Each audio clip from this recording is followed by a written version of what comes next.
just because, you know. My boyfriend died like a couple years ago, and... Because, chat, there's a lot of videos.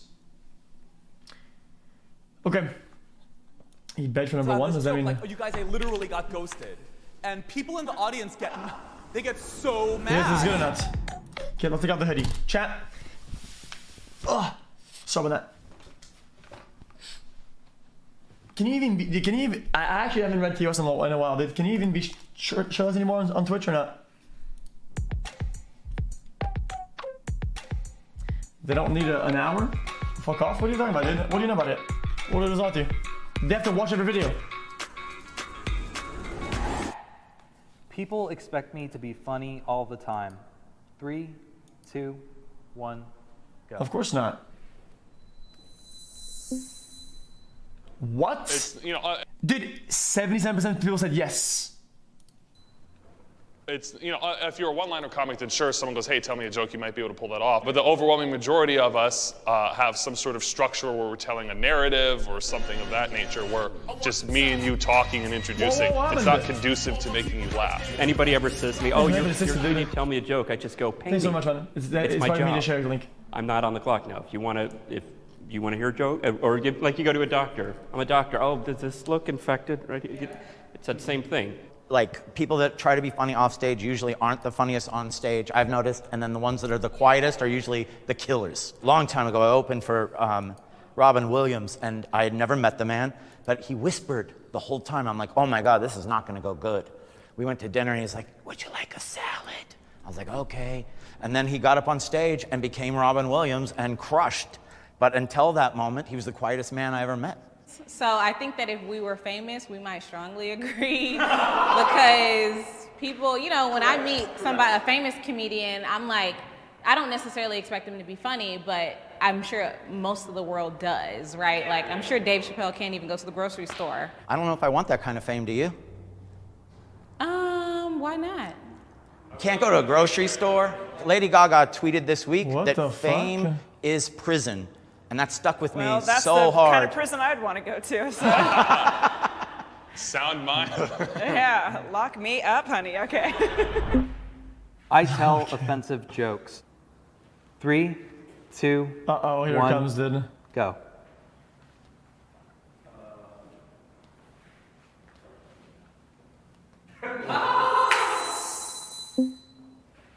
Okay, I joke about the time that I was raped, and so I've had people come and tell me before that it was very offensive to them, and I am not making fun of victims at all. I make fun of just him and the female detective that kind of botched my case, so kind of just, yeah, oh no, it's okay, you know. When I was first doing the jokes, I think it was a little too raw, so I think it was coming off as offensive, but I think and then I just like waited, and then now that I'm coming at it 4 years later, I can come at it as like, I feel like I've been able to like make it more funny now. My boyfriend died like a couple years ago, and so I have this joke like, oh, you guys, I literally got ghosted. And people in the audience get so mad. And I'm like, and then they're like, how could you? And I'm like, you don't know my boyfriend, because my boyfriend would have loved that joke, and he would have been like, go baby, you know? So he's older man, he'll go baby, ah. As a mixed race dude, I shit on white people and cops from time to time. And while it's not necessarily the attempt is to like offend white people, a cop might get offended when I say that. Cops look at me, and when I ask if there's a problem, they say, maybe. You know, that's just how it is. I talk about white people from my own experience working in corporate America, and I see the shifts and the way sometimes people feel uncomfortable, and I like it. And then I also talk about pussy, and my own grandmother is offended by that. But it's fine because it's like, That's not offensive, is it? A grandmother? I have been personally offended by someone else's joke. 3, 2, 1, go.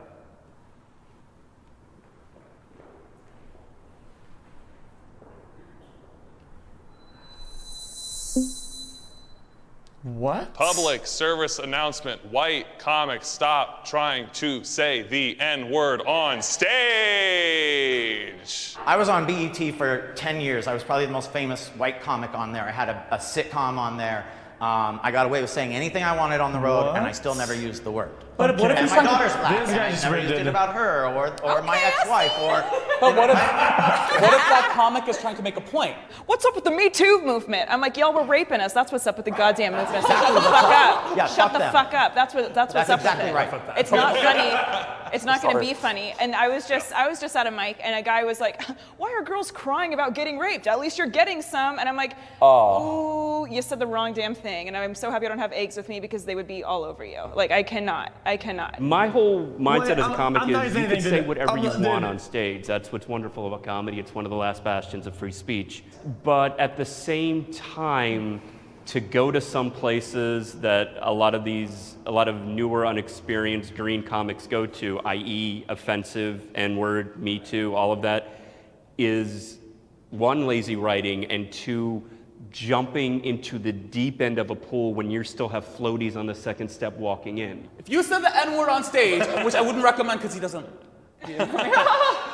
You couldn't, but you could technically, but you couldn't. I'll be straight up with that. I have used the word on stage and will, but that is because And I guess what? spend a solid 10 minutes building up the fact I am a person of color. I And am that's okay. black. I And am people on of your, color yeah. come in different shades. Exactly. Yeah. We're all. Really, my daughter's just barely darker than you. Yeah. That's how it goes. Different shades. We're all on a spectrum. Dude, what the fuck? It is Okay, this possible bait, to be dude. both a great Chat, this is comedian bait. This and is bait. politically correct. 3, 2, 1, go.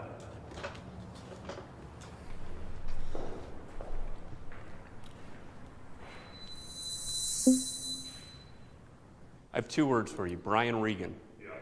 Brian Regan is one of the greatest comics out there, and he does not curse, he is not offensive, he sells out theaters, he has a huge following, he's maintained and advanced Sorry, who?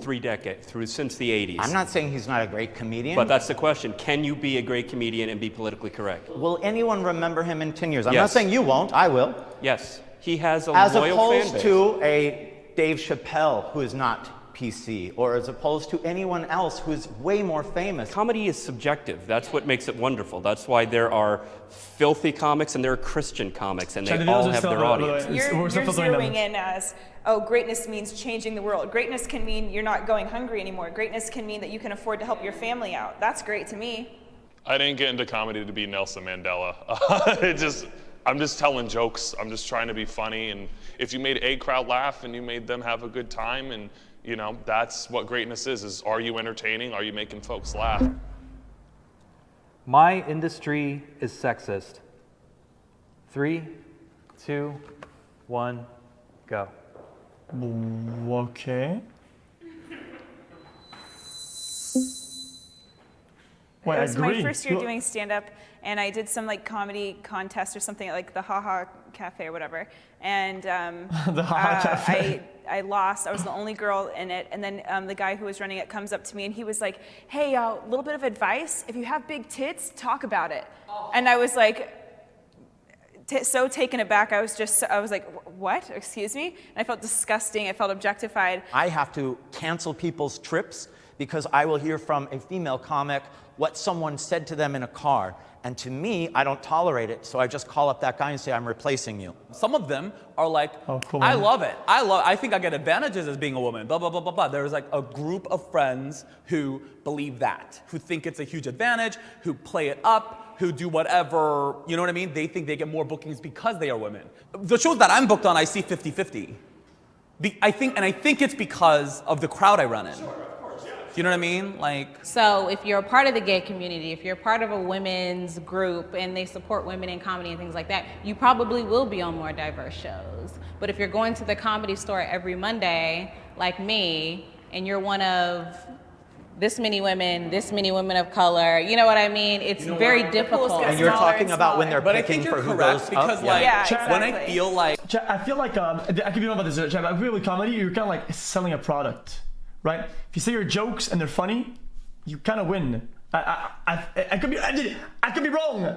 I could be wrong. I feel like if you're funny, it speaks for itself. It's power. People laugh. You got the goal. And if you're not funny, you fail. I don't think there's a lot of there's not too feel many a that's to it. pushback against the. I just don't. Okay, I've done the Monday show at the certain club, right? You know what I mean? I've gone a couple times, and I'm like, ooh, I'm sensing a little hostility. Cool. Doing comedy is a way for me to work through mental health issues.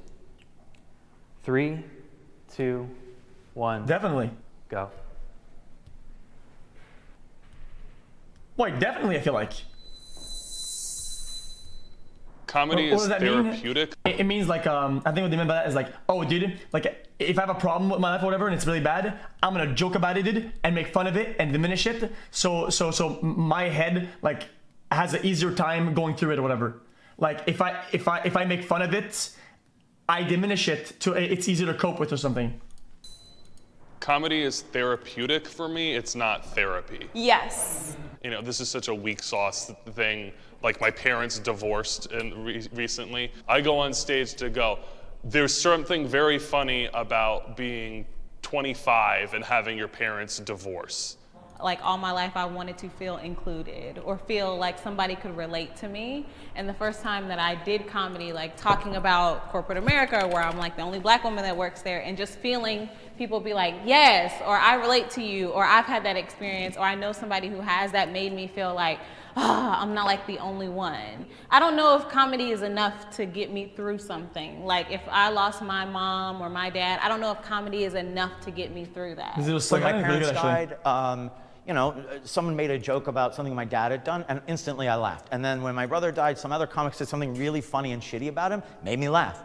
I had a friend that died recently, and someone wrote a top 10 list of why they were happy he was dead, and it made me laugh, and that's okay. It's okay, you know. Okay, well that's shit happens. That's definitely I too agree far. with you Dude. too that comedy is not therapy, but it's incredibly therapeutic, and I have taken, I know personally, leaps in the healing process by taking my pain and turning it into laughter. I think it alleviates the shame factor of whatever you're feeling. Yeah. Like if it feels shamed, just go and say, like, Yeah. I'm a big old bottom with daddy issues. All right, that's yeah, I'm saying it, Yeah. and then it's like, oh, great, awesome. A couple months ago, I've been through a divorce, and I found out like 2 months after my ex and I broke up, she'd already slept with somebody. And it was so painful, and it was humiliating, and it was a shot to the ego. And right before I said it, right before I went to the joke, I said out loud, okay, here we go. Because I was literally just trusting myself and the audience that they're gonna go with me on this and catch me when I fall. And they did. And that first time that joke worked and got that laugh, it was just like, oh, it doesn't hurt as much anymore. That was not good, dude. That was not bad. Okay.